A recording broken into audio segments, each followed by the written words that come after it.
My husband Ray is one of 7 siblings.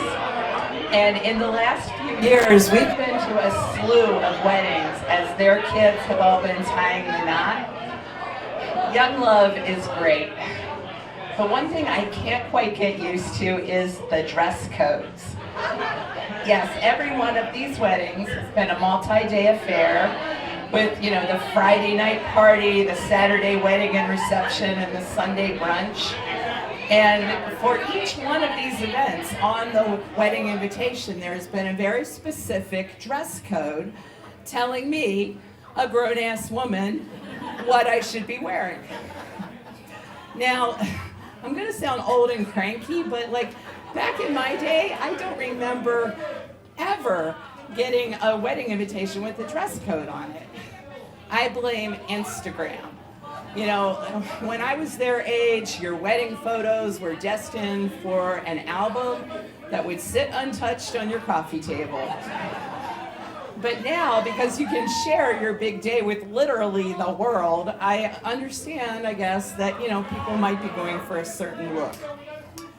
So earlier this year, we got an invitation to Ray's niece's wedding in Brooklyn in August.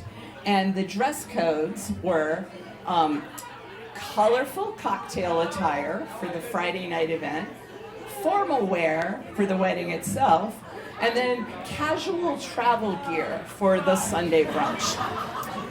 Well, it was this formal attire that sent me into a tailspin. See, I had been determined that I was going to shop my closet for this wedding. The last 2 family weddings had been destination weddings. And between the whole new wardrobes we needed and the flights, hotels, resort fees, we were just tapped out. The problem is, we are not formal people. Ray doesn't own a tux, and I think the last formal dress I wore was to my high school prom. So Ray gets on this group text chat with all of his siblings, and they're all, going back and forth about the formal wear and renting tuxes and long dresses, and then his brother, the father of the bride, enters the conversation and says, "Calm down. Formal wear just means men gotta wear a tie. That's it." Apparently, this is what the happy couple thought formal wear was, men wearing a tie. Okay, great. But what about women? Well, more texts go back and forth as sisters debate heels versus flats and long dresses versus, mid-calf, and they finally settle on just a nice fancy dress. Well, in my closet, I happen to have this very nice fancy fit and flare Calvin Klein. It's gonna be perfect. So a few months go by, it's 2 days before the wedding, the text chain heats back up again. People are talking about when they're arriving, what they're wearing, etc. And one of Ray's sisters texts a photo of the dress that she's gonna wear. You got it. It is the exact same fit and flare Calvin Klein.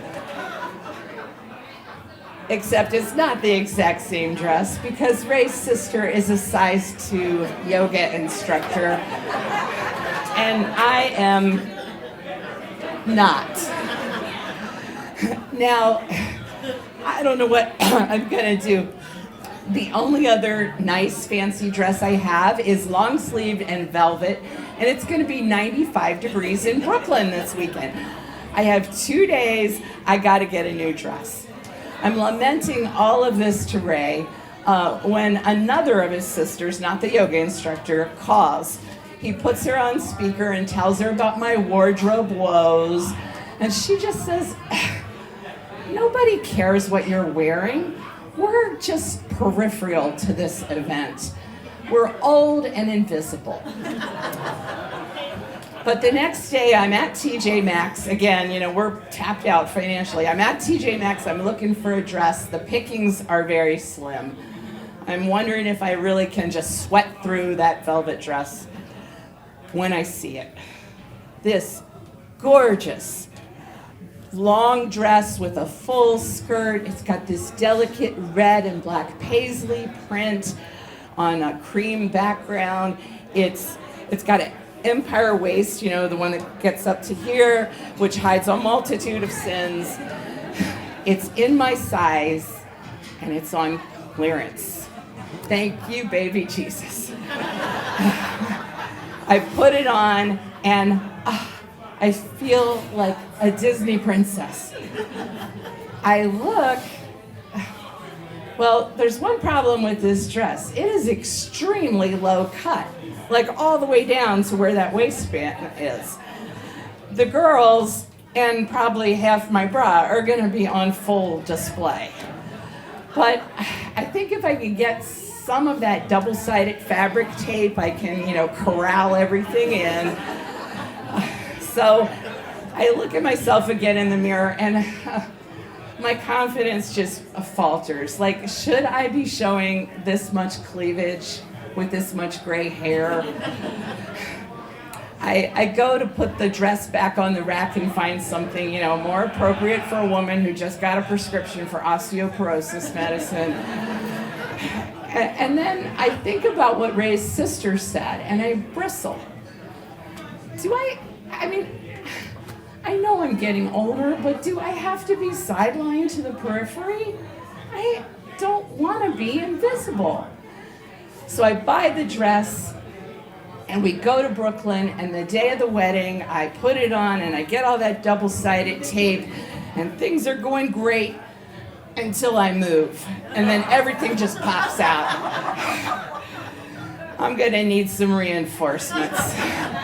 Safety pins come into the picture. So I create this like elaborate harness out of the double-sided tape and the safety pins, which basically solder the dress to my bra. But everything holds, and I look kind of hot. We get to the wedding venue, and we meet up with a huge extended family and the almost as huge wedding party, and we go out into the park to have the photos taken. Now, the call list is very long. There's configurations of groups and subgroups, and, you know, once again, I blame Instagram. So finally, it's time. They call Ray and me and our kids to have our picture taken. And they pose us, and I suck in my gut, and I smile. And then another of Ray's sisters shouts, "Wait! Bonnie, your bra is showing!" Yes, one of the safety pins could not take the pressure. I'm just glad it didn't take anyone's eye out when it popped. And she's pointing at me, and I'm standing there with, you know, my boobs and my bra single-handedly taking down Instagram. And I freeze because everybody is looking at me. And then I realize everybody is looking at me. And I thrust my boobs right at the camera, and I snap my head back because in this brief moment, I am not invisible.